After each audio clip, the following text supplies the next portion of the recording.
إن الحمد لله نحمده ونستعينه ونستغفره ونعوذ بالله من شرور أنفسنا ومن سيئات أعمالنا من يهده الله فلا مضل له ومن يضلله فلا هادي له وأشهد أن لا إله إلا الله وحده لا شريك له وأشهد أن محمدا عبده ورسوله أما بعد فإن خير الحديث كتاب الله وخير الهدي هدي محمد صلى الله عليه وسلم وشر الأمور محدثاتها وكل محدثة بدعة وكل بدعة ضلالة وكل ضلالة في النار.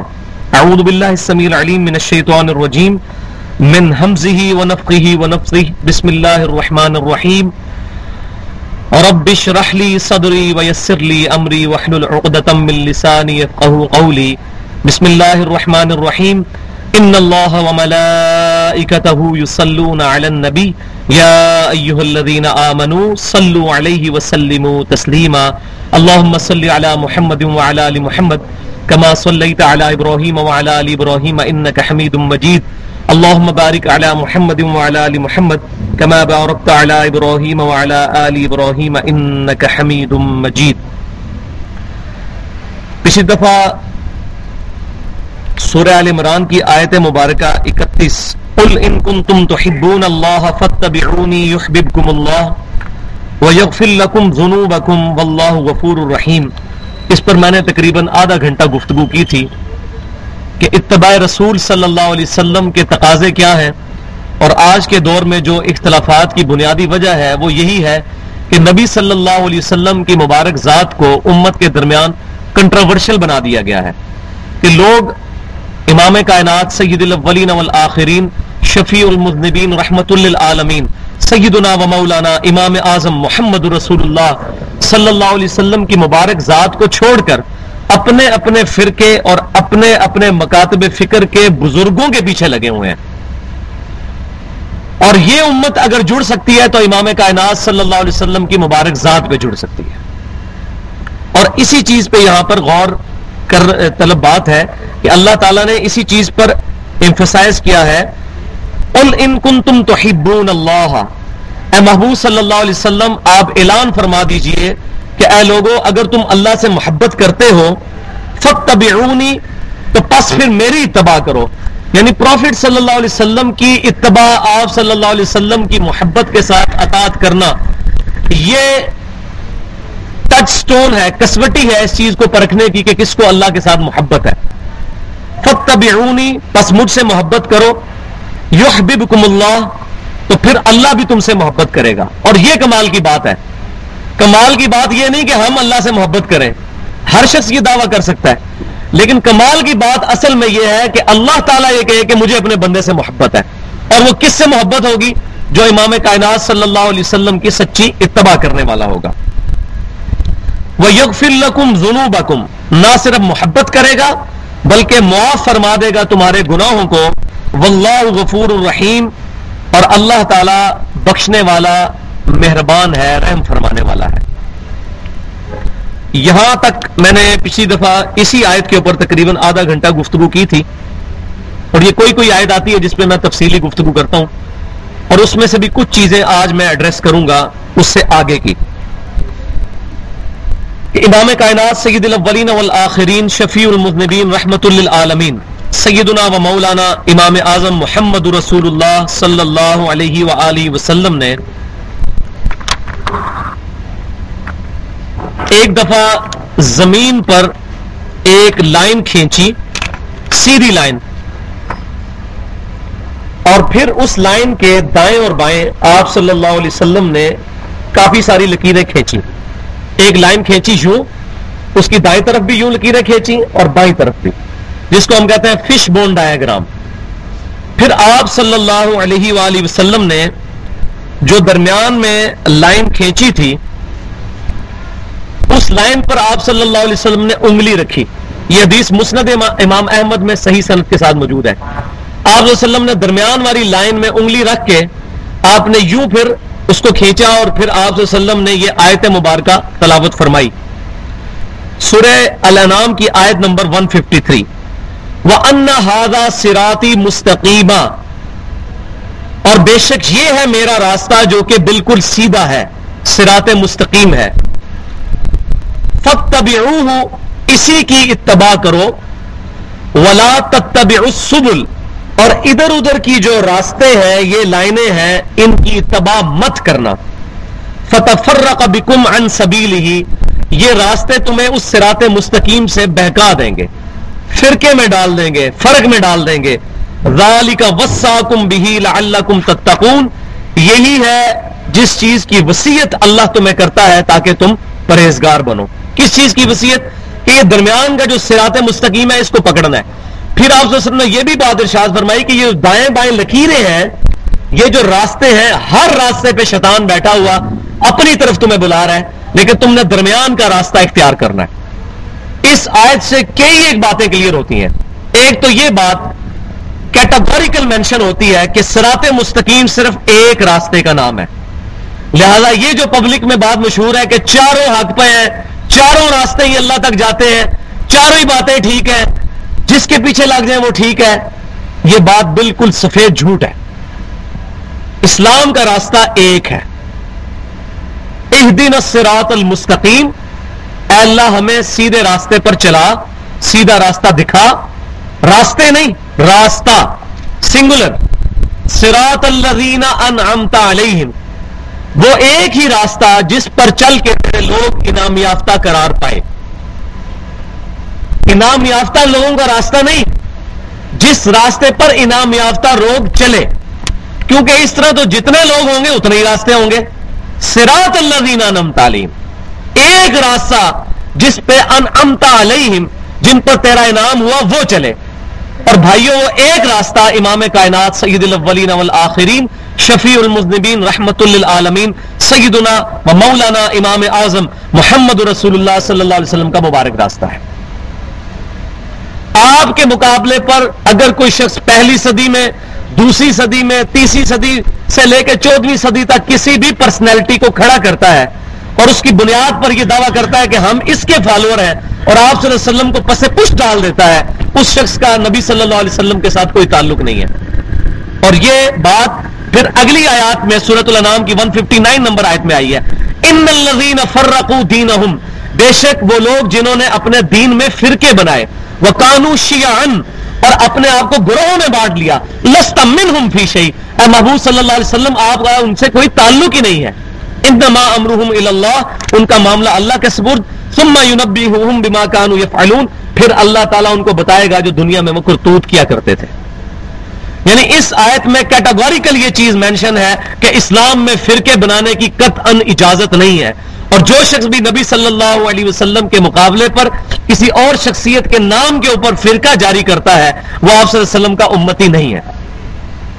آج اگر کرسچنز نے عیسیٰ بن مریم علیہ السلام کے ساتھ چیزیں غلط وابستہ کر دی ہیں تو عیسیٰ بن مریم کا کوئی قصور نہیں ہے، لیکن عیسیٰ بن مریم علیہ السلام کی بنیاد پر ہم کرسچنز کی غلطیوں کو اگنور نہیں کر سکتے، وہ پوائنٹ آؤٹ کریں گے. اسی طریقے سے اگر کوئی شخص امام حنیفہ رحمۃ اللہ علیہ، امام شافعی رحمۃ اللہ علیہ، امام مالک رحمۃ اللہ علیہ، یا امام احمد بن حنبل رحمۃ اللہ علیہ، یا امام جعفر رحمۃ اللہ علیہ، یا کسی بھی اور بزرگ کے نام پر فرقہ بنا کر اپنی مسجدوں کے باہر ان کے نام لکھتا ہے اور یہ کہتا ہے کہ یہ مسجد فلاں فرقے کی ہے، اس کا نبی صلی اللہ علیہ وسلم سے تو کوئی تعلق نہیں، اب وہ جس سے مرضی اپنا تعلق بناتا پھرے. اور ہمیں جس تعلق کی پاسداری کرنی ہے وہ امام کائنات صلی اللہ علیہ وسلم کا مبارک تعلق ہے، جس نے قیامت والے دن ہمارے کام آنا ہے. یہی وہ تعلق ہے جس نے کام آنا ہے. اسلام میں فرقے بنانے کی قطعاً کوئی اجازت نہیں. صراط مستقیم ایک ہے اور وہ نبی صلی اللہ علیہ وسلم کا مبارک راستہ ہے.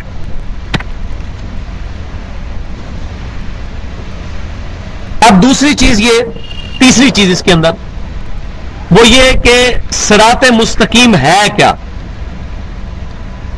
کوئی کہتا ہے جی دیوبندی ہو جاؤ یہ صراط مستقیم ہے، کوئی کہتا ہے بریلوی ہو جاؤ یہ صراط مستقیم ہے، کوئی کہتا ہے اہل حدیث ہو جاؤ یہ صراط مستقیم ہے، کوئی کہتا ہے قادیانی ہو جاؤ یہ صراط مستقیم ہے، کوئی کہتا ہے شیعہ ہو جاؤ یہ صراط مستقیم ہے. ہر شخص صراط مستقیم کا حوالہ دے کر، اور ہر فرقے میں بزرگ بھی موجود ہیں، دیوبندیوں کے اپنے بزرگ ہیں، بریلویوں کے اپنے ہیں، اہل حدیث کے اپنے ہیں، اور ہر فرقہ اپنے بزرگوں کے نام لیتا ہے. صراط الذین انعمت علیہم، یہ دیکھو ان پہ اللہ نے نام کیا، ان کے ساتھ لگ جاؤ. حالانکہ اس آیت کا ترجمہ ہی لفظی پڑھ لیں، اے اللہ ان لوگوں کے راستے پر جن پر تیرا انعام ہوا، اور قرآن کے نزول سے پہلے پہلے وہ لوگ تھے، ورنہ تو قرآن کہتا جن پر تیرا انعام ہوگا، یہ پاسٹ ٹینس کا سیکھ ہے، وہ اس لیے کہ ڈیفینیٹلی جو لوگ انعام یافتہ ہیں وہ یا تو انبیاء کرام ہیں علیہم السلام یا صحابہ کرام علیہم رضوان ہیں۔ اس کا یہ مطلب نہیں کہ ان کے بعد کوئی انعام یافتہ نہیں ہوگا، ضرور ہوگا، لیکن کسی کے ماتھے پہ نہیں لکھا ہوا۔ ہاں پروفٹس کے ماتھے پہ یہ بات لکھی ہے، اور صحابہ کرام علیہم رضوان کو گارنٹی اللہ تعالیٰ نے قرآن میں دی ہے، رضی اللہ عنہم ورضوا عنہ، اللہ ان سے راضی اور وہ اللہ سے راضی۔ تو نبی صلی اللہ علیہ وسلم کا صراط مستقیم کیا ہے، یہ قرآن پاک میں اللہ تعالیٰ نے سورۃ الانعام کے ہی آخری رکوع میں آپ صلی اللہ علیہ وسلم کی مبارک زبان سے کہلوایا ہے، قل اننی ہدانی ربی الی صراط مستقیم، اے محبوب صلی اللہ علیہ وسلم آپ فرما دیجئے کہ مجھے تو میرے رب نے سیدھا راستہ دکھا دیا ہے۔ اب تعریف شروع ہو رہی ہے، دینن قیما ملت ابراہیم حنیفہ، وہ دین جو بالکل سیدھا دین ہے، دو ٹوک دین ہے، اور ابراہیم علیہ السلام کی ملت پر قائم ہے، ابراہیم حنیفہ، وہ ابراہیم جو حنیفہ تھے، سب سے ٹوٹ کر ایک اللہ کے ہو گئے تھے۔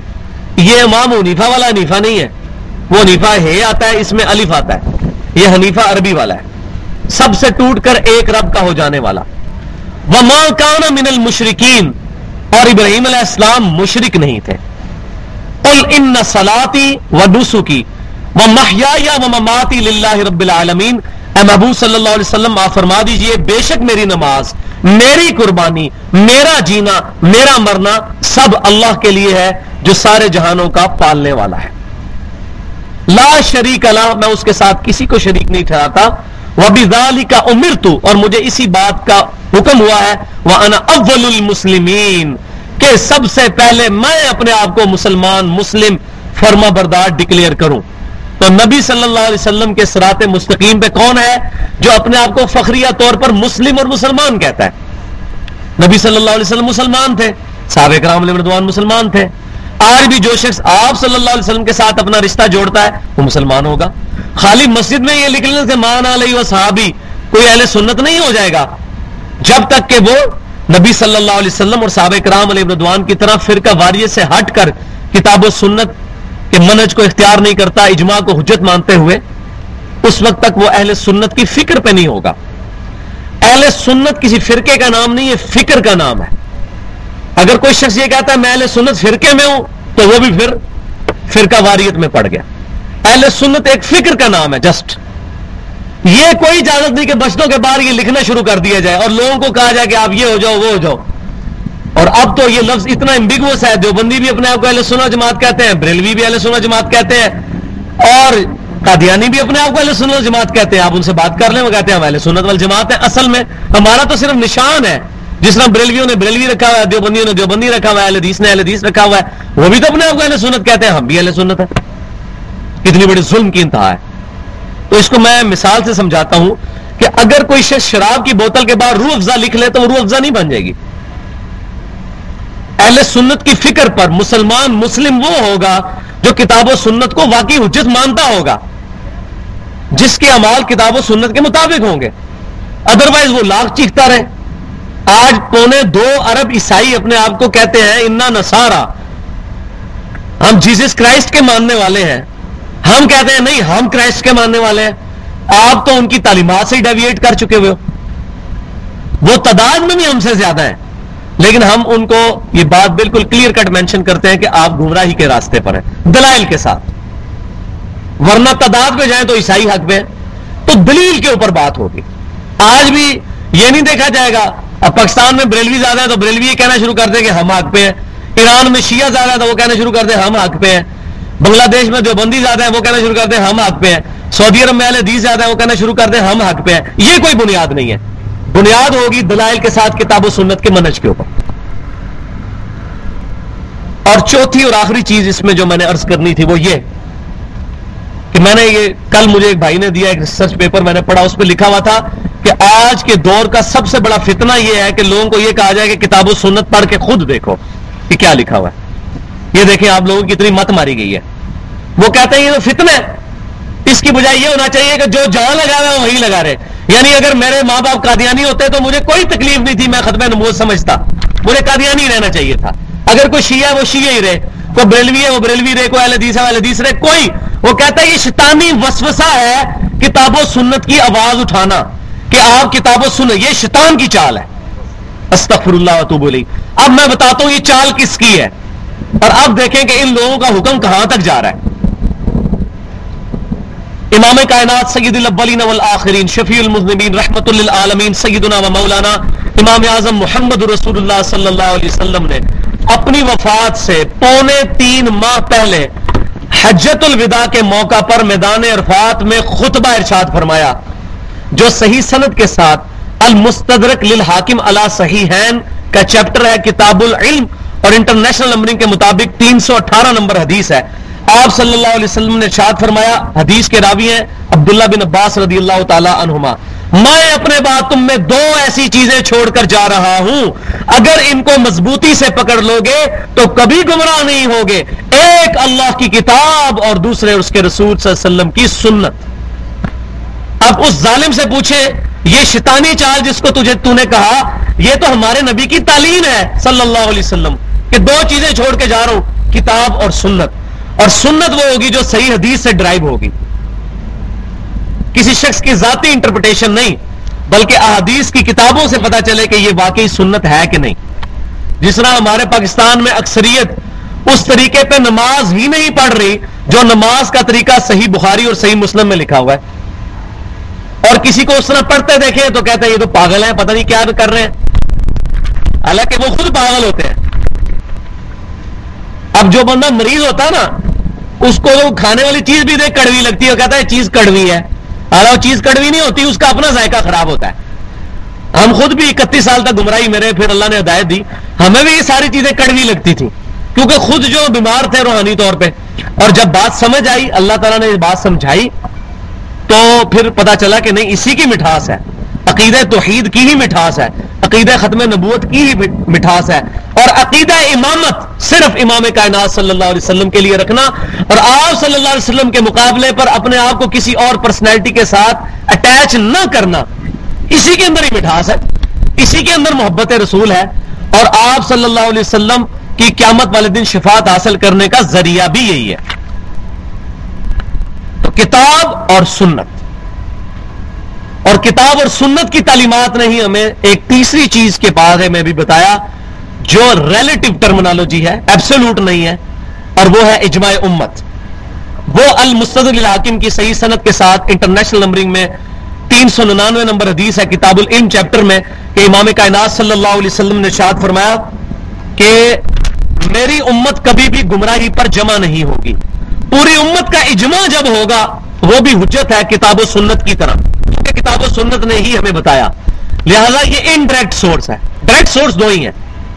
مثال کے طور پر سیدنا ابوبکر صدیق رضی اللہ تعالیٰ عنہ کی خلافت یہ اجماع امت ہے. نبی صلی اللہ علیہ وسلم نے اپنا خلیفہ قرآن کو بنایا تھا قیامت تک کے لیے. صحیح بخاری کتاب المغازی انٹرنیشنل نمبرنگ کے مطابق 4460 نمبر حدیث ہے.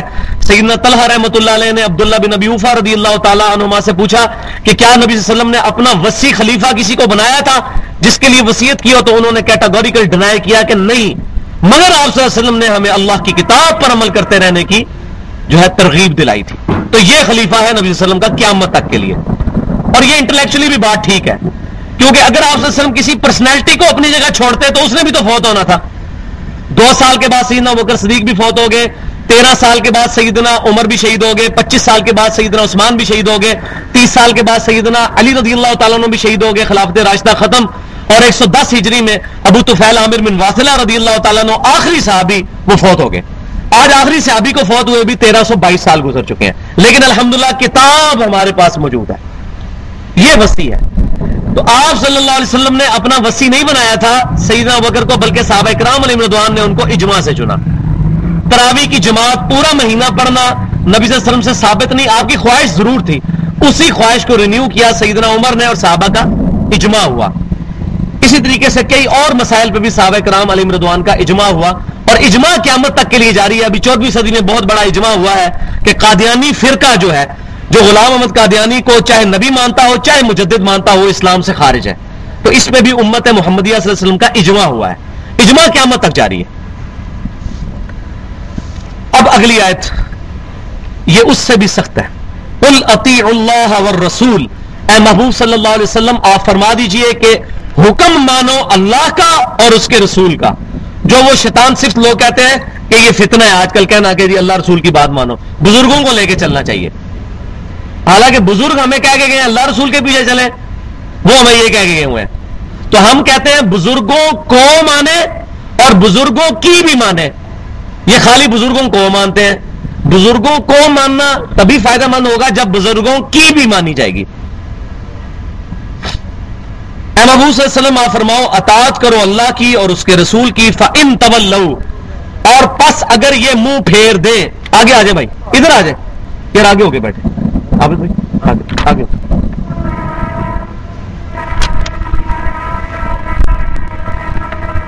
پس اگر یہ منہ پھیر لیں اللہ اور اس کے رسول کی اطاعت سے.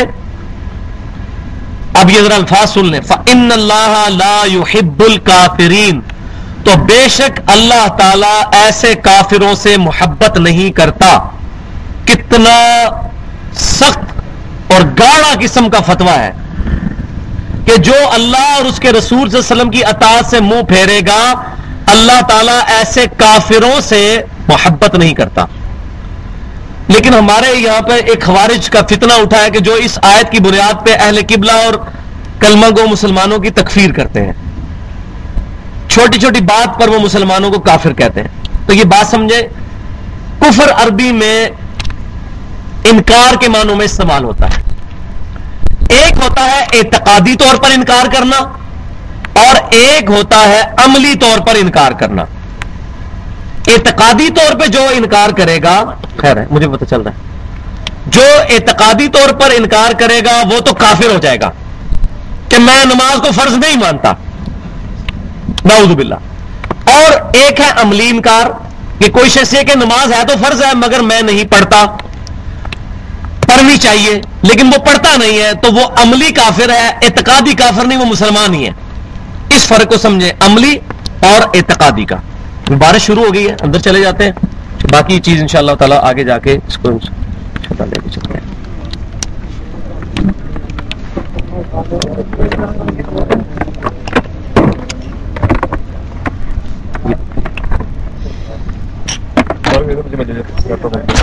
نہیں چھوڑ آپ لوگ یہ ٹیبل جلدی جلدی اسپیکر اٹھا کے لائیے گا، پیچھے ساری وہ لائٹ وہ اتار لیجیے گا. ماشاء اللہ السلام علیکم. آ جاؤ ٹیبل.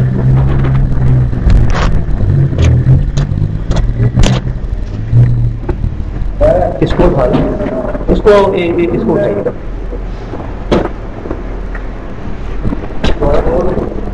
سب سے پہلے ٹیبل لے کے آئے آپ.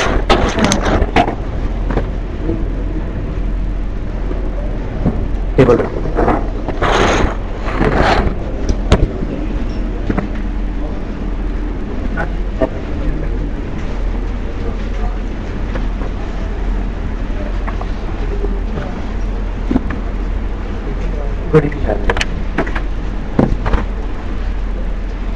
اسپیکر لگائیے تاکہ درس جلدی سے شروع ہو. ٹائم پھر ہمارا تھوڑا ہوتا ہے.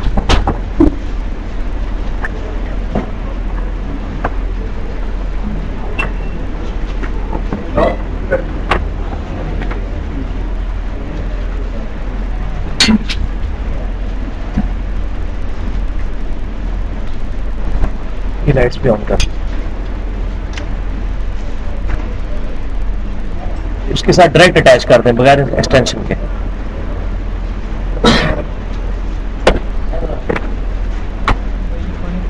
خیر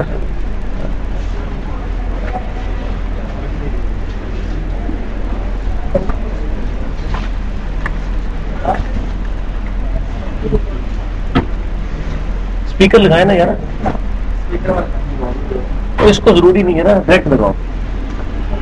چلو لگا دو، اب لگا دو. ادھر سے دوسرے نمبر پہ لگانا ہے اور اوپر تار بھی جوڑ دیجیے گا.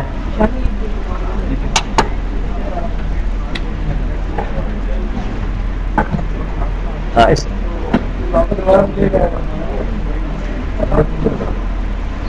چٹائیاں سمیٹ لی ہیں باہر سے.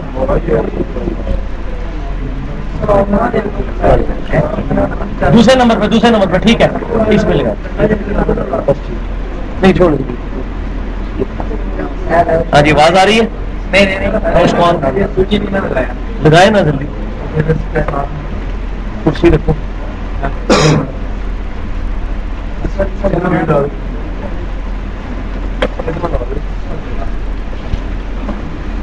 بس ہاں لیڈ کے ساتھ لگا دیجیے.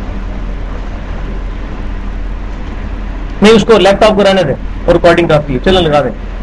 اس کو کرسی پہ رکھ دیجیے تاکہ ہلے نا. اس کی تار پیچھے لگائیے.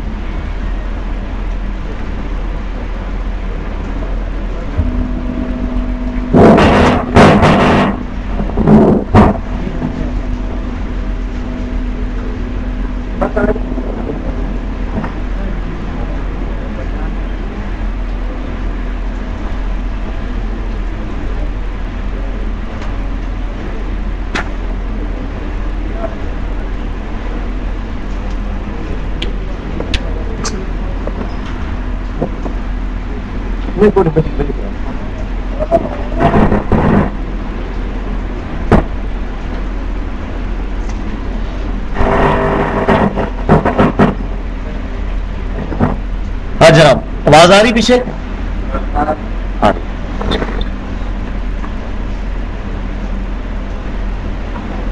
تو میں بتا رہا تھا کہ ایک عملی طور پر کافر ہے جو اپنے اعمال کے اعتبار سے کفر کرتا ہے. اس پر کفر کا فتویٰ نہیں لگ سکتا کہ یہ کافر ہے. وہ اگر اہل قبلہ اہل کلمہ ہے ذریات دین کا انکار نہیں کرتا تو اس شخص کو کافر نہیں کہا جا سکتا. البتہ اگر کوئی ایسا شخص ہے جو واضح طور پر ذریات دین کو نہ مانے پھر اس کا معاملہ ڈفرینٹ ہے. تو الحمدللہ مسلمانوں میں کوئی ایسا واضح فرقہ نہیں ہے سوائے قادیانیوں کے کہ جو ایسی بات کرتا ہو. البتہ جن کے اندر اس طرح کی خرابیاں موجود ہیں ان خرابیوں کو ہم ضرور غلط کہیں گے. ایسا نہیں کہ ان کو غلط کہنا چھوڑ دیں گے. پیار کے ساتھ محبت کے ساتھ ان کی غلطیاں پوائنٹ آؤٹ کریں گے تاکہ اس بنیاد پہ ان کو بات سمجھ آنا شروع ہو جائے. تو میں بتا رہا تھا کہ ہمارے مسلمانوں میں بھی ایسا گروہ موجود ہے جو اس بنیاد پر لوگوں کی تکفیر کرتا ہے. اور یہ گروہ صحابہ کرام علیہ رضوان کے زمانے سے چل رہا ہے. ان خوارج نے نبی صلی اللہ علیہ وسلم کے مبارک زمانے میں صحابہ کرام علیہ رضوان کو نعوذ باللہ من ذالک کافر کہا اور کہا کہ ایکسز آف ایول یہ تین بندے ہیں سیدنا علی, سیدنا عمر بن عاص اور سیدنا معاویہ رضی اللہ عنہم اجمعین. اور اس بنیاد پر انہوں نے سیدنا علی کے ساتھ قتال بھی کیا. بخاری اور مسلم میں پورا چیپٹر موجود ہے. سیدنا علی رضی اللہ تعالیٰ نے ان کو پھر قتل کروایا. اور نبی صلی اللہ علیہ وسلم نے پہلے ہی ارشاد فرمایا تھا کہ میری امت میں ایسے گروہ نکلیں گے اور قیامت تک نکلتے رہیں گے کہ اے علی رضی اللہ تعالیٰ عنہ تم اپنی نمازوں کو ان کے سامنے جو ہے وہ بڑا حقیر پاؤ گے لیکن وہ دین سے ایسے نکل جائیں گے جیسے تیر اپنے شکار سے نکل جاتا ہے. تو آپ صلی اللہ علیہ وسلم نے ان خوارج کی پیشن گوئی فرمائی. اور بخاری اور مسلم کی متفق علیہ حدیث ہے کہ ابو سعید خدری رضی اللہ تعالیٰ عنہ کہتے ہیں کہ اللہ کی قسم سیدنا علی رضی اللہ تعالیٰ عنہ نے ہی انہی خوارج کو قتل کروایا تھا. لیکن وہ اس وقت تو قتل ہوئے لیکن قیامت تک ان کا سلسلہ جاری ہے کہ وہ اہل قبلہ اور مسلمانوں کی تکفیر کرتے ہیں. تو فَإِن تَوَلَّوْا فَإِنَّ اللَّهَ لَا يُحِبُّ الْكَافِرِينَ اگر یہ منہ پھیر لیں تو بے شک اللہ تعالیٰ محبت نہیں کرتا کافروں سے. ان اللہ اصطفى آدم ونوحا وآل ابراہیم وآل عمران علی العالمین. اب اس سورت کا جو مرکزی مضمون تھا وہ شروع ہونے لگا ہے. مسلسل 31 آیات کے اندر سیدنا عیسیٰ بن مریم علیہ السلام اور ان کا جو سارا معاملہ تھا وہ کیسے پیدا ہوئے, ان کو اللہ تعالیٰ نے معجزات دیے, انہوں نے کیسے دعوت توحید سامنے رکھی اور پھر یہودیوں نے ان کا انکار کیا, ان کے قتل کا منصوبہ بنایا, اللہ تعالیٰ نے ان کو زندہ اٹھا لیا. اور یہ ساری کی ساری گفتگو سن 9 ہجری میں آپ صلی اللہ علیہ وسلم کی وفات سے 1.5 سال پہلے یہ آیات نازل ہوئی ہیں. سن 9 ہجری میں سلطنت روما سے نجران کے عیسائیوں کا وفد جو ہے وہ نبی صلی اللہ علیہ وسلم سے ملاقات کے لیے آیا. کیونکہ وہاں خبریں تو پہنچ چکی تھیں کہ آپ صلی اللہ علیہ وسلم نے دعوی نبوت کیا ہے، اور ان کو اپنی کتابوں سے بھی باتیں تو پتہ تھی کہ پیغمبر آخر الزمان صلی اللہ علیہ وسلم تشریف لائیں گے. تو آپ صلی اللہ علیہ وسلم کے ساتھ وہ ڈسکشن کے لیے، بحث کرنے کے لیے وہاں سے آئے. تو ان کے آنے سے پہلے آپ صلی اللہ علیہ وسلم کو اللہ تعالیٰ نے ذہنی طور پر ایجوکیٹ کیا اور تیار کیا، تاکہ آپ صلی اللہ علیہ وسلم کو وہ تمام باتیں پتہ ہوں کہ جن باتوں کی ڈسکشن انہوں نے آپ صلی اللہ علیہ وسلم کے ساتھ کر دی ہے، تاکہ آپ صلی اللہ علیہ وسلم کو وہ دھوکہ نہ دے سکیں. آپ صلی اللہ علیہ وسلم کی مکمل تربیت فرمائی گئی. ان 31 آیات کے اندر آپ کو وہ سارا معاملہ سکھایا گیا، اور اس کے درمیان میں جا کے یہ بات بھی آ جائے گی کہ اے نبی صلی اللہ علیہ وسلم آپ وہاں پر موجود نہیں تھے جب یہ سارے معاملات ہو رہے تھے، اس کے باوجود آپ یہ ساری خبریں ان کو بتا رہے ہیں. یہ اس چیز کا ثبوت ہے کہ آپ کے پاس اللہ کی طرف سے وحی آتی ہے. تو یہ بہت انٹرسٹنگ ٹاپک ہے. ان اللہ اصطفى آدم ونوحا وآل ابراہیم وآل عمران علی العالمین. بے شک اللہ تعالیٰ نے چن لیا آدم علیہ السلام کو اور نوح علیہ السلام کو اور ابراہیم علیہ السلام کی اولاد کو اور عمران رضی اللہ تعالی عنہ کی اولاد کو علی العالمین، تمام جہان والوں پر ان کو فضیلت دی. اور وہ کیا فضیلت دی؟ کہ انبیاء کرام پیدا فرمائے ان کی اولاد میں. یہ سیدنا عمران رضی اللہ تعالیٰ عنہ پیغمبر نہیں ہے. حضرت عیسیٰ علیہ السلام کے نانا کا نام تھا عمران. وہ آگے آ بھی جائے گا، کیونکہ ان کے گھر بیٹی پیدا ہوئی تھی سیدہ مریم سلام اللہ علیہا. تو عمران جو ہے وہ حضرت عیسیٰ علیہ السلام کے نانا ہے. ان کی اولاد کو، ابراہیم علیہ السلام کی اولاد کو، اسی طریقے سے آدم علیہ السلام اور نوح علیہ السلام کو اللہ تعالیٰ نے چن لیا، تمام جہان والوں پر فضیلت دی. ظاہر ہے کہ پروفٹس کا سلسلہ ان میں شروع فرمایا. ذریۃ بعضها من بعد، ان میں سے بعض کی اولاد ہے، یعنی یہ ایک دوسرے کی نسل سے سلسلہ چل رہا ہے. کوئی بھی ان میں سے ڈیوینٹی کسی نے کلیم نہیں کی ہے، کسی نے الوہیت کا دعویٰ نہیں کیا. لم یلد ولم یولد، نہ اللہ میں سے کوئی پیدا ہوا نہ اللہ کسی میں سے پیدا ہوا. اس چیز کی نفی کی جا رہی ہے، کیونکہ کرسچنز کہتے تھے کہ عیسیٰ بن مریم اللہ کے بیٹے ہیں اور بیگوٹن سن آف گاڈ، اللہ کے صلبی بیٹے ہیں. تو اللہ تعالیٰ نے یہی شروع میں ان کا کانٹا کھینچ دیا ہے کہ تمام انبیاء کرام بعض کی اولاد میں سے تھے. ایسا نہیں ہے کہ کوئی شخص بغیر کسی اس جو ہے وہ اولاد کے پیدا ہوا ہو. عیسیٰ علیہ السلام معجزانہ طور پر ضرور پیدا ہوئے، لیکن ان کی والدہ تو تھی، 9 مہینے ماں کے پیٹ میں تو گزارے، اور ان کی والدہ بھی کسی کی بیٹی تھی، حضرت عمران رضی اللہ تعالیٰ عنہ کی، جن کا ذکر آ رہا ہے. تو اس شروع میں یہ کانٹا کھینچ دیا گیا. اب یاد رکھیے کرسچنز کے 2 بڑے گروہ ہیں. سب سے بڑا گروہ جو تقریباً 70-80% کرسچنز وہی ہیں جو کیتھولک کہلاتے ہیں. کیتھولک جو ہے یہ عقیدہ رکھتے ہیں کہ اللہ تعالیٰ اور عیسیٰ بن مریم اور سیدہ مریم، یہ تینوں جو ہے، اللہ جو ہے یہ فادر ہے، حضرت مریم جو ہے یہ ماں ہے، اور عیسیٰ بن مریم جو ہے یہ بیٹے ہیں. God the holy father, God the holy mother اور گاڈ دا ہولی سن. جبکہ جو یہ ٹرینٹی اس وقت تھی، اس کو تثلیث کا عقیدہ کہتے ہیں انگلش میں، ٹرینٹی، جب نبی صلی اللہ علیہ وسلم پر قرآن پاک نازل ہو رہا تھا. آج کے عیسائی جو ہے وہ اس ٹرینٹی کو نہیں مانتا. وہ ٹرینٹی میں حضرت عیسیٰ بن مریم کی جو والدہ ہیں ان کی بجائے جبرائیل علیہ السلام کو مانتے ہیں. ہولی گوسٹ اس کو کہتے ہیں، روح قدس. یہ عقیدہ رکھتے ہیں کہ حضرت عیسیٰ علیہ السلام جو ہے وہ اللہ کے بیٹے ہیں. جبکہ جو پروٹیسٹنٹ ہیں پرانے زمانے میں بھی موجود تھے، جیکوبائٹس کے نام سے فرقہ یعقوبیہ، انگلش میں جیکوبائٹس، جیکب کہتے ہیں حضرت یعقوب علیہ السلام کو. تو جیکوبائٹس کی ابھی ماڈرن فارم کیتھولک جو پروٹیسٹنٹ ہیں، ان کا یہ عقیدہ ہے کہ عیسیٰ علیہ السلام ہی اللہ ہے. نعوذ باللہ، عیسیٰ علیہ السلام، اللہ ہی نے عیسیٰ کا روپ دھارا اور دنیا میں تشریف لے آئے. یہ اس قدر گندا عقیدہ ہے. اللہ تبارک و تعالیٰ نے ان دونوں عقیدوں کا قرآن پاک میں علیحدہ علیحدہ ذکر کر کے سورۃ المائدہ میں ان کا جو ہے وہ رد کیا اور ان عقائد کی کمزوری بیان کی، اور مسلمانوں کو ان عقائد سے بچنے کی اور عیسائیوں کو بھی بچنے کی ترغیب دلائی. لقد کفر الذین قالوا ان اللہ هو المسیح ابن مریم اس میں کوئی شک ہی نہیں، وہ لوگ کفر کر رہے ہیں جو کہتے ہیں عیسیٰ بن مریم ہی اللہ ہے۔ وقال المسیح، جبکہ مسیح علیہ السلام نے کیا کہا تھا؟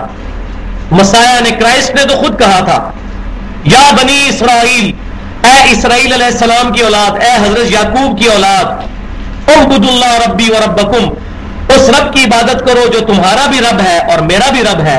انہ من یشرک باللہ، بے شک جو کوئی اللہ کے ساتھ شرک کرے گا، فقد حرم اللہ علیہ الجنہ، تو پس اللہ تعالیٰ نے بے شک اس پر جنت حرام کر دی ہے، ومأواہ النار، اس کا ٹھکانہ دوزخ ہے، وما للظالمین من انصار، اور وہاں ایسے ظالموں کا کوئی مددگار نہیں ہوگا۔ عیسیٰ بن مریم کی صفائی اللہ تعالیٰ نے قرآن میں پیش کی ہے، انہوں نے ایسی تعلیمات نہیں دی امت کو۔ ذریۃ بعضها من بعض بعض کی اولاد میں سے تھے، واللہ سمیع علیم، اور اللہ تعالیٰ ہی سننے والا اور جاننے والا ہے۔ کامل علم تو اللہ کے پاس ہے۔ تمہارے اٹکل پچو تم بے شک کہتے رہو عیسیٰ بن مریم اللہ کے بیٹے ہیں، یا عیسیٰ علیہ السلام میں گاڈ انکارنیٹ کا عقیدہ رکھو کہ اللہ تعالیٰ نے عیسیٰ بن مریم کا روپ دھار کے دنیا میں آئی، تم کہتے رہو۔ واللہ سمیع علیم، اللہ تعالیٰ اصل سماعت والا اور علم والا ہے۔ اب وہ سٹوری شروع ہونے لگی ہے، پوری گفتگو۔ اذ قالت امرات عمران، اور یاد کرو وہ وقت جب عمران رضی اللہ تعالیٰ عنہ کی بیوی نے عرض کی، ربی انی نذرت لک ما فی بطنی محررا، اے رب میرے، میں نظر مانتی ہوں اس بات کی کہ جو کچھ میرے پیٹ میں ہے میں اس کو تمام کاموں سے آزاد کر کے خالصتاً تیرے لیے وقف کر دوں گی، فتقبل منی، تو پس میری طرف سے یہ قبول فرما لے۔ تو بنی اسرائیل میں یہ رواج تھا کہ لوگ اپنے بیٹوں کو، جس طرح آج لوگ اپنے بیٹوں کو وہ شاہدولہ کی چوئی بناتے ہیں، ہمارے یہ گجرات میں بچوں کو بچپن میں چھوڑ جاتے ہیں اور وہاں کا مجاور بنا دیتے ہیں، اس وقت یہ رواج تھا کہ اللہ کی درگاہ کے لوگ مجاور بنتے تھے۔ اور اللہ کی درگاہ کون تھی؟ وہ ٹیمپل آف سلیمان، ہیکل سلمانی، جس میں چیف پریسٹ کی حیثیت سے حضرت زکریا علیہ السلام وہاں تشریف فرما تھے، وہاں کے سمجھے سب سے بڑے مجاور تھے اور سارا سلسلہ وہ چلاتے تھے۔ کوئی قبر نہیں بنی ہوئی تھی وہاں، وہ اللہ تعالیٰ کی جو درگاہ، وہ مقدس جگہ بیت المقدس، اس کے وہ درگاہ کے امین تھے، چیف پریسٹ کی حیثیت سے سب سے بڑے وہ پریسٹ تھے وہاں پر۔ تو لوگ منت یہ مانتے تھے کہ ہماری اولاد پیدا ہوگی، ہم اس کو ہیکل سلمانی کی خدمت کے لیے وقف کر دیں گے، وہاں پر وہ اپنی ساری زندگی عبادت میں گزارے، اور وہاں پہ جو لوگ آتے ہیں عبادت کرنے والے ان کی خدمت کرے، جس کی آج زندہ مثال ہمارے وہ لوگ ہیں جو 4 مہینے خدام میں یہاں سے جاتے ہیں سعودی عرب، حرمین شریف جاتے ہیں نا لوگ 4 مہینے کے لیے تاکہ حاجیوں کی خدمت کریں گے، تو وہ پرماننٹلی خدام ہوتے تھے جو ہیکل سلمانی کے لیے، ٹیمپل آف سلیمان کے لیے وقف ہوئے ہوتے تھے۔ تو حضرت عمران رضی اللہ تعالیٰ عنہ کی بیوی نے یہ منت مانی کہ میرے گھر جو لڑکا پیدا ہوگا، اے اللہ میں اسے محررہ، اس کو ہر کام سے آزاد کر کے وقف کر دوں گی خالصتاً تیرے لیے، فتقبل منی، اے اللہ قبول فرما لے۔ یہ دیکھیں یہ وہ ماں بھی تھی اور آج کی مائیں بھی ہیں۔ انک انت السمیع العلیم، بے شک اے اللہ تو ہی قبول فرمانے والا ہے اور تو ہی سننے والا، علم رکھنے والا ہے۔ لیکن ہوا کچھ اور، فلما وضعتها قالت ربی انی وضعتها انثى، بس جب ان کا واضح ہو گیا، یہ واضح کا لفظ اردو میں بھی استعمال ہوتا ہے، ان کا حمل جب واضح ہوا تو انہوں نے کہا ربی انی وضعتها انثى، اے رب میرے میں نے تو بیٹی جنی ہے، فیمیل مجھے پیدا ہوئی ہے، اور میں نے تو وقف کرنا تھا ہیکل سلمانی کی خدمت کے لیے، کوئی میل پیدا ہوتا، فیمیل لڑکی میرے گھر پیدا ہوئی ہے۔ واللہ اعلم بما وضعت، اور اللہ تعالیٰ خوب جانتا تھا جو اس نے جنا، یعنی اللہ تعالیٰ کی ڈیوائن وزڈم میں جو اس بیٹی کے ذریعے معاملات ہونے والے تھے، اور اس خاتون کو جو اللہ تعالیٰ اتنی عظیم عورت بنانے والا تھا اس کی ماں کو نہیں پتا تھا، شاید کوئی بیٹا اس طرح کا نہ ہوتا، اور یہی بات اللہ تعالیٰ نے بات فرمائی وَلَيْسَ الذَّكَرُ كَالْأُنثَىٰ، اور نہ ہوتا کوئی لڑکا اس لڑکی سا، وہ جو خالصتاً اللہ تعالیٰ نے اس لڑکی کو جس طرح قبول کیا۔ وَإِنِّي سَمَّيْتُهَا مَرْيَم، اس کی ماں نے کہا کہ میں نے اس کا نام رکھا مریم، وَإِنِّي أُعِيذُهَا بِكَ وَذُرِّيَّتَهَا مِنَ الشَّيْطَانِ الرَّجِيمِ، اور اے اللہ میں اسے بھی تیری پناہ میں دیتی ہوں اور اس کی جو آگے اولاد بھی پیدا ہوگی اس کو بھی میں تیری پناہ میں دیتی ہوں۔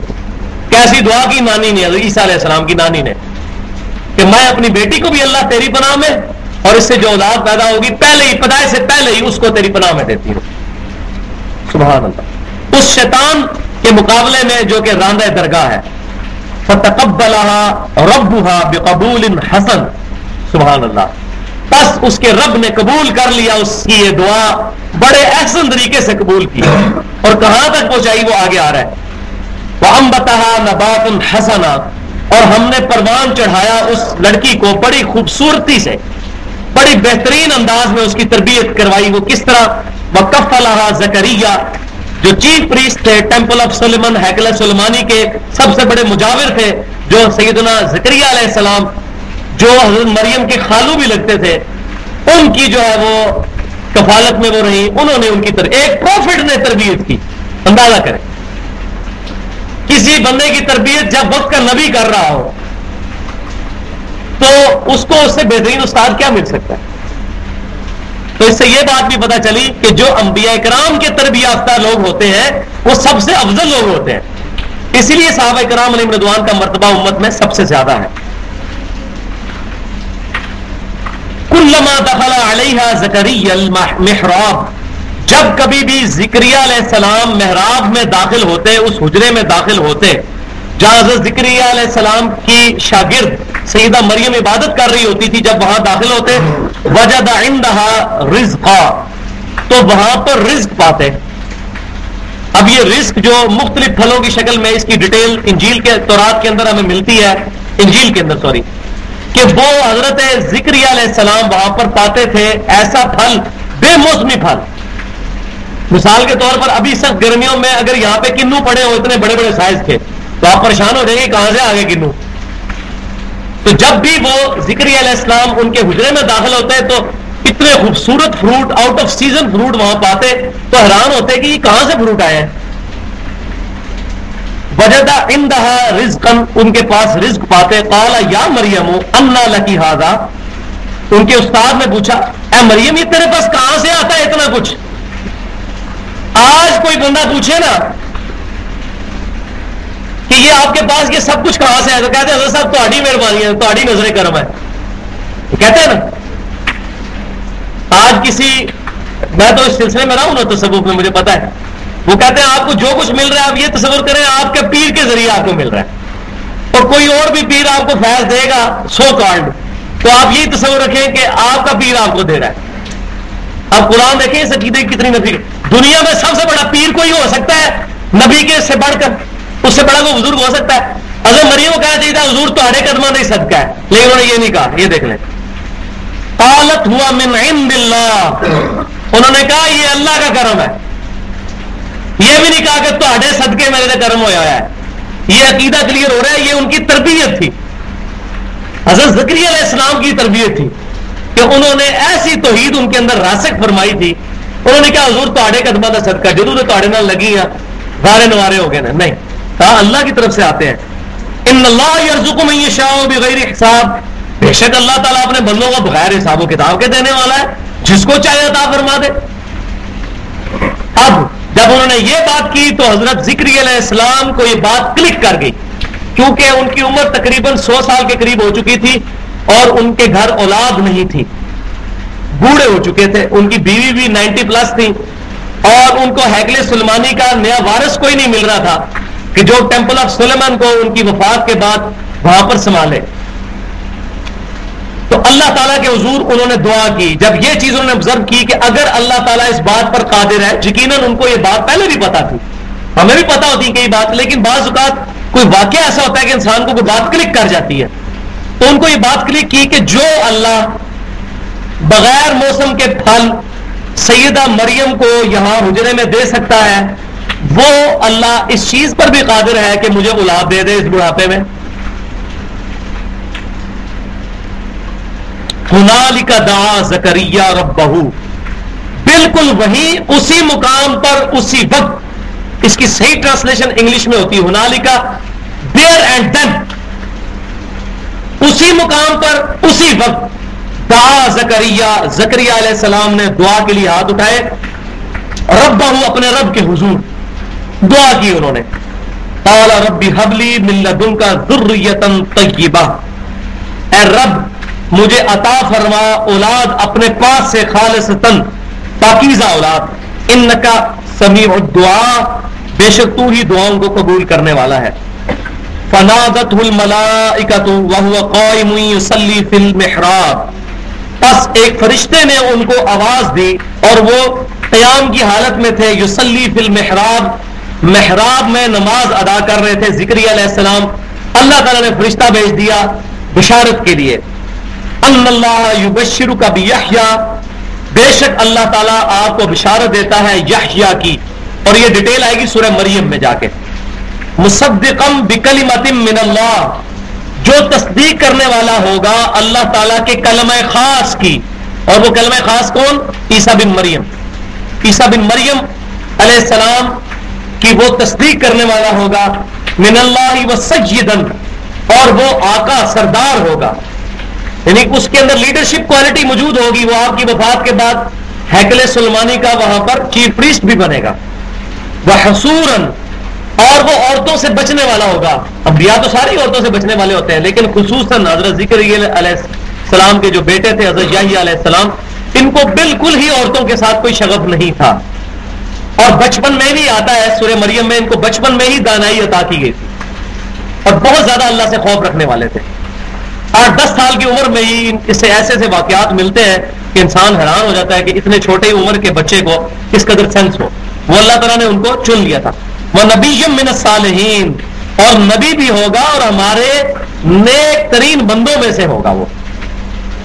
قال ربی انا یکون لی غلام وقد بلغنی الکبر وامراتی عاقر، تو انہوں نے اپنے رب کے حضور ایک چھوٹی سی درخواست بھی کی، اور یہ ہیومن انسٹنکٹ ہے کہ انسان کے اندر یہ تجسس ہر وقت باقی رہتا ہے۔ اور ان کے ذہن میں یہ سوال آیا کہ میں بھی بوڑھا ہو چکا ہوں، میری بیوی بھی بانجھ ہے، کیسے اولاد پیدا ہوگی؟ یہ تو ان کو یقین تھا کہ اولاد پیدا ہو جائے گی، لیکن تجسس ہوا کہ کوئی اللہ تعالیٰ مجھے اس کے لیے نشانی مقرر کر دے تاکہ مجھے ایک امید لگ جائے۔ اس کو کہتے ہیں کہ اس میں ری ایشورنس، ایشورنس ہے، ری ایشورنس، جیسا کہ نبی صلی اللہ علیہ وسلم کی صحیح بخاری میں حدیث ہے، آپ صلی اللہ علیہ وسلم نے کسی صحابی کو کوئی بات تعلیم فرمائی تو آپ کا تعلیم فرمانا کافی ہے، تو بات کر کو صحابی کا یا رسول اللہ مجھے لکھ کے دیں یہ بات، پھر آپ کہتے ہیں چلو اس کو لکھ دو، ری ایشورنس، یہ انسان کی انسٹنکٹ میں ہے یہ بات۔ تو حضرت مریم، حضرت زکریا علیہ السلام بھی یقین رکھتے تھے، ایسا نہیں نعوذ باللہ ان کا یقین نہیں تھا۔ اگر یہ بات مان لی جائے تو پورے دین کی عمارت ہی گر جائے گی کہ انبیاء کو یقین نہیں اللہ کے اوپر۔ یہ بیسک ہیومن انسٹنکٹ بتائی گئی ہے، اور یہ بھی عقیدہ پتہ چلا کہ انبیاء کرام بھی انسانوں میں سے ہی ہوتے ہیں، ان کے ساتھ بھی وہی لوازمات لگے ہوتے ہیں، لیکن یہ ضرور ہے کہ انبیاء کرام گناہوں سے معصوم ہوتے ہیں۔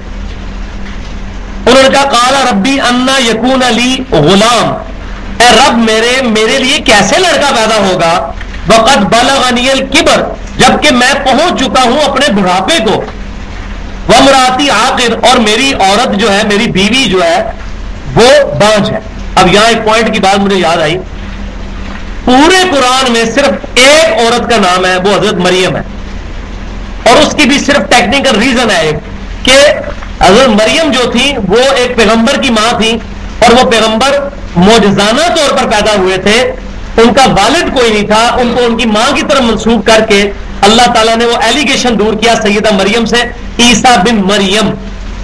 پورے قرآن میں کسی عورت کا نام نہیں، یہ پردے کی انتہا ہے اس کتاب کی۔ کیا یہ شرم والی بک ہے؟ یہ جب بھی بات ہوئی کہا وامراتی، اس کی عورت، نام بھی لیا جا سکتا تھا۔ پہلے آیا کہ عمران کی عورت نے کہا، عمران کی بیوی کا نام بھی لیا جا سکتا تھا۔ لہذا مجھے امام غزالی کی یہ بات بہت پسند ہے، وہ کہتے ہیں کہ جب بھی آپ اپنے گھر والی کا ذکر کریں تو یہ نہ کہیں کہ میری بیوی نے کہا کہ میرے بچوں کی والدہ یہ کہتی ہے، یہ زیادہ پردے والی بات ہے۔ میرے بچوں کی امی نے یہ کہا، اس میں زیادہ پردہ ہے بجائے اس کے کہ میری بیوی نے یہ کہا، میری بیگم یہ کہتی ہے۔ وہ جائز ہے کہنا، لیکن میں نے ایک بات کی کہ ان کی ایک جو سوچ ہے وہ بڑی پازیٹیو ہے اس اعتبار سے۔ اب یہ دیکھیں وامراتی عاقر، اور میری عورت جو ہے وہ بانجھ ہے۔ قال كذلك اللہ يفعل ما يشاء، اللہ تعالیٰ نے فرمایا یہ اللہ تعالیٰ جو چاہتا ہے جیسے چاہتا ہے وہ کر دیتا ہے۔ تو انہوں نے عرض کی قال رب اجعل لی آیہ، اے رب میرے لیے کوئی نشانی مقرر فرما دے۔ کوئی پریکٹیکلی مجھے کوئی چیز نظر بھی آئے ایسی تاکہ مجھے امید لگ جائے کہ ہاں اتنے عرصے بعد میرے گھر میں اولاد پیدا ہو جائے گی. قال آیتک، اللہ نے فرمایا کیا خوش نصیب لوگ ہیں. اللہ تعالیٰ گفتگو کر رہا ہے پیغمبر کے ساتھ، ڈائریکٹ گفتگو ہو رہی ہے. آپ دیکھیں یہ خوش نصیبی ہے، اور انشاءاللہ یہ ہر مومن کے ساتھ ہوگی قیامت والے دن انشاءاللہ تعالیٰ. قال آیتک اللہ تکلم الناس ثلاثۃ ایام، اللہ نے فرمایا کہ نشانی یہ ہے کہ تم کلام نہیں کر سکو گے لوگوں کے ساتھ، تمہاری زبان بند ہو جائے گی، گفتگو ہی نہیں کر سکو گے. ثلاثۃ ایام، 3 دن تک. یعنی اللہ تعالیٰ یہ نشانی رکھے گا، تمہاری عورت کی پریگنینسی اس وقت ٹھہرے گی جب تمہاری زبان 3 دن کے لیے اللہ کی طرف سے بند ہو جائے گی. الا رمزا، مگر صرف تم رمز کے ساتھ، اشاروں کے ساتھ گفتگو کرو گے. وَاذْكُرْ رَبَّكَ كَثِيرًا وَسَبِّحْ بِالْعَشِيِّ وَالْإِبْكَارِ، اور پھر وہ جب پرٹیکولر وقت آ جائے جس میں اللہ کا بہت بڑا فیصلہ ہونے والا ہو، بس اپنے رب کو یاد کرنا کثیراً، کثرت کے ساتھ، وَسَبِّحْ بِالْعَشِيِّ وَالْإِبْكَارِ، اور اپنے رب کی شام اور صبح کے وقت پاکی بیان کرنا. جب کریٹیکل ڈیسیژن کا وقت آئے تو اس وقت، اسی لیے صحیح بخاری اور مسلم کی حدیث ہے جب کبھی بھی تیز آندھی آتی تھی اور بادل چھا جاتے تھے تو نبی صلی اللہ علیہ وسلم فوراً نماز میں مشغول ہو جاتے تھے. سیدہ عائشہ رضی اللہ تعالیٰ عنہا نے کہا یا رسول اللہ علیہ وسلم جب بھی ایسا معاملہ ہوتا ہے میں دیکھتی ہوں آپ فوراً پریشان ہو جاتے ہیں، اور آپ صلی اللہ علیہ وسلم کبھی گھر کے اندر جاتے ہیں کبھی باہر اور نماز میں مشغول ہو جاتے ہیں، حتیٰ کہ جب تک بارش نہ نازل ہو جائے آپ صلی اللہ علیہ وسلم کے جسم مبارک میں، آپ صلی اللہ علیہ وسلم کی طبیعت میں سکون نہیں آتا. تو آپ صلی اللہ علیہ وسلم نے فرمایا کہ اے عائشہ مجھے اس چیز کی کیا گارنٹی ہے کہ ان بادلوں میں سے آگ برسے گی یا بارش، کیونکہ سیدنا ہود علیہ السلام کی قوم وہ بھی ایک بادل کے نیچے جمع ہوئے اور انہوں نے کہا کہ یہ بادل آیا ہم پر بارش برسائے گا، اور اس میں سے آگ نکلی اور وہ سب کے سب ہلاک ہو گئے. یہ نبی صلی اللہ علیہ وسلم نے آیت تلاوت فرمائی. یہ نبی کا آپ یقین دیکھیں. عام آدمی سوچ رہا ہوگا کہ یار یہ کون سی بات ہے، ایک بچے کو بھی پتا ہے کہ جب بادل آئیں گے تو بارش ہی برسے گی، لیکن پروفٹ جو ہوتا ہے وہ اتنا بڑا انٹلیکچوئل ہوتا ہے کہ اس کی نظر اسباب کی بجائے مسبب الاسباب پہ ہوتی. وہ یہ نہیں سوچتا کہ بادل بارش برسا رہا ہے، وہ کہتا ہے اللہ برسا رہا ہے. یہ یقین کی بات ہے. تو نبی صلی اللہ علیہ وسلم فرماتے ہیں مجھے کیا گارنٹی ہے کہ اس بادل میں سے بارش برسے گی یا آگ. اور نبی صلی اللہ علیہ وسلم تو یہ فرما رہے ہیں، اور آج کے بزرگ کہتے ہیں جناب ایک انگلی سے جو ہے شاہ شمس تبریز نے سورج ادھر کر دیا. یہ دیکھ لیں، آپ کو میں کمپیریزن کروا رہا ہوں کتنا بڑا ظلم ہوا ہے. نبی صلی اللہ علیہ وسلم کیا فرما رہے ہیں اور یہ اپنے بزرگوں کے بارے میں کیا عقیدہ رکھتے ہوئے. تو بزرگ دنیا سے چلے گئے، ہم ان کو کچھ نہیں کہتے، واللہ عالم انہوں نے یہ بات کی نہیں کی، لیکن پچھلے والے تو مینٹل نہیں ہیں. ان کو تو پتا ہونا چاہیے کہ ملتان میں گرمی شاہ شمس تبریز کی وجہ سے نہیں ہوتی ہے. ملتان میں گرمی اس لیے کہ وہ ایکویٹر کے خط استوا کے زیادہ قریب ہے، اسی لیے شاہ شمس تبریز کبھی اسکردو میں نہیں پیدا ہوں گے، کیونکہ وہاں گرمی ہو ہی نہیں سکتی، کیونکہ وہ ایکویٹر سے دور ہے. قطب شمالی میں نہیں کبھی ہوں گے کیونکہ وہ ایکویٹر سے دور ہے. یہ ساری نان ٹیکنیکل باتیں ہیں. تو آج اللہ تبارک و تعالیٰ نے علم کی برکت سے یہ ساری چیزیں کھول دی ہیں کہ سب کی سب چیزیں فراڈ پہ مبنی ہیں. اور سب سے بڑی بات نبی صلی اللہ علیہ وسلم کیا فرما رہے ہیں، آپ صلی اللہ علیہ وسلم کے اس سے بڑا کوئی بزرگ ہو سکتا ہے؟ بلکہ یہ جملہ بولنا بھی گستاخی ہے، یہ انکوسچنیبل بات ہے. اور یہ ایسے ایسے بزرگوں کے ساتھ عقیدے وابستہ کرتے ہیں جھوٹی باتیں جو نبی صلی اللہ علیہ وسلم کے معجزات بھی نہیں ہوتے، اور وہ ادھر منسوخ کر دیتے. شیخ عبد القادر جیلانی رحمۃ اللہ علیہ نے جناب ایک مردے کو زندہ کیا، لاکھوں عیسائیوں نے اسلام قبول کر لیا، اور نبی صلی اللہ علیہ وسلم پوری زندگی دعوت دیتے رہے ہیں. بخاری مسلم کے الفاظ ہیں، نبی صلی اللہ علیہ وسلم فرماتے ہیں کاش چند اہل کتاب ہی مجھ پہ ایمان لے آتے. اور شیخ عبد القادر جیلانی لاکھوں کلمہ پڑھا رہے ہیں. اور قرآن میں آتا ہے کہ یہ نبی مردہ کیوں نہیں زندہ کرتا؟ اللہ تعالیٰ نے فرمایا نہیں، ان کا معجزہ قرآن ہے، یہ تمہاری ڈیمانڈ نہیں پوری کی جائے گی مردے کو زندہ کرنے والی. کسی صحیح سند سے ثابت نہیں کہ نے مردہ زندہ کیا. قرآن کے خلاف ہے، قرآن میں ہے کہ یہ مردہ نہیں دیا جائے گا. کرسچن کہتے تھے ہمارے نبی مردہ زندہ کرتے تھے، آپ بھی زندہ کریں. اللہ نے فرمایا کہ تمہارے نبی سے بڑا معجزہ جو ہے اللہ نے ہمیں اس نبی کو دیا ہے جو قیامت تک کے لیے. آج کوئی عیسائی مردہ زندہ کرے نا، لیکن الحمدللہ آج ہر مسلمان کے ہاتھ میں وہ معجزہ ہے جو نبی صلی اللہ علیہ وسلم کے پاس تھا. ہر بندے کے پاس معجزہ ہے. معجزہ تو یہ ہوا جو قیامت تک کے لیے. تو شیخ عبد القادر جیلانی نے کہاں سے جو ہے وہ مردے کو زندہ کری؟ یہ شیخ عبد القادر جیلانی رحمۃ اللہ علیہ کے اوپر جھوٹ باندھا گیا. لاکھوں عیسائیوں نے اسلام قبول کر لیا. اب کدھر ہے؟ افغانستان ختم ہو گیا، عراق ختم ہو گیا، پاکستان کی شامت آئی ہے. اب کدھر ہے یہ بزرگ؟ آئے نا میدان عمل میں، امریکہ کے جہاز پھینکے نا، ڈرون حملے روکے نا. یہ سب جھوٹ ہے بھائی باتیں. دنیا بقدر ایفرٹ ہے. نبی صلی اللہ علیہ وسلم کے بھی داد مبارک شہید ہوئے ہیں 4 غزوہ احد میں، بخاری مسلم میں ہے. صحابہ کرام شہید ہوئے ہیں. ایک نگاہ ہماری پورے شہر نو سار دیتا. وہ جھوٹے ہو، اللہ دے بندے ہو. نبی صلی اللہ علیہ وسلم کا بھی کریکٹر ویکھو، تساں کی چیزاں منسوخ کیتی ہوئی ہیں. ہم بھی مانتے ہیں اس وقت ضرورت ہے امریکہ کو ساڑے نہ سارے نکل کے باہر. ہمارے مسلمانوں کو ہائی جیک کر کے ہماری مشکلوں پہ خودکشی حملے کروائے جا رہے ہیں. 3 ملک ہڑپ کر لیے ہیں ہمارے. کدھر ہے؟ اب اگر کوئی یہ سوچ رہا ہے نا کہ اللہ کدھر ہے تو اس کا جواب بھی میں دے دیتا ہوں. اللہ کی طرف سے یہ عذاب مسلط ہے ہم پہ. سورہ بنی اسرائیل کا پہلا رکوع پڑھیں.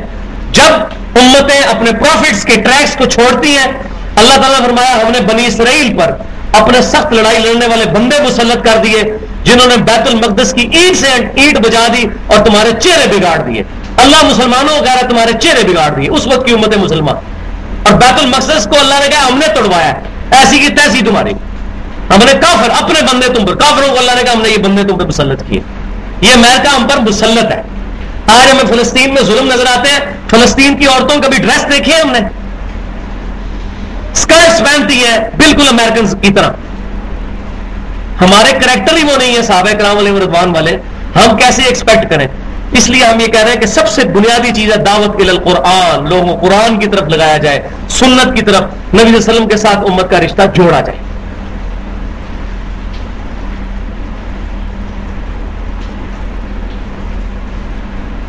تو حضرت زکریا علیہ السلام کو اللہ تعالی نے فرمایا کہ اب آپ اللہ کا کثرت کے ساتھ ذکر کریں، صبح و شام اللہ کو یاد کریں. انشاءاللہ اگلے رکوع میں حضرت مریم کا وہ سارا ڈیٹیل سلسلہ شروع ہوگا. اس کے بعد عیسیٰ بن مریم کی پیدائش، اور پھر عیسیٰ بن مریم نے دعوت جو پیش کی، اور جب دعوت سے انکار کیا گیا پھر انہوں نے آواز بلند کی کہ من انصاری اللہ، کون ہے جو اللہ کے حضور میرے لیے میرے ساتھ مل کے میرا والنٹیئر بنے، مددگار بنے. اور پھر عیسیٰ بن مریم کے ساتھ جو انہوں نے مکر کرنے کی کوشش کی اور اللہ تعالیٰ نے اپنی خفیہ تدبیر فرما کے عیسیٰ بن مریم کو بچا لیا. یہ دونوں چیزیں اگلے رکوع میں مکمل ایک رکوع کے اندر پوری بریف ہسٹری حضرت عیسیٰ بن مریم کی پوری بایوگرافی سمجھے اس رکوع کے اندر انشاءاللہ اگلی دفعہ ڈسکس کریں گے. سبحانک اللہم و بحمدک اشہد ان لا الہ الا انت استغفرک و اتوب الیک وما علینا الا البلاغ.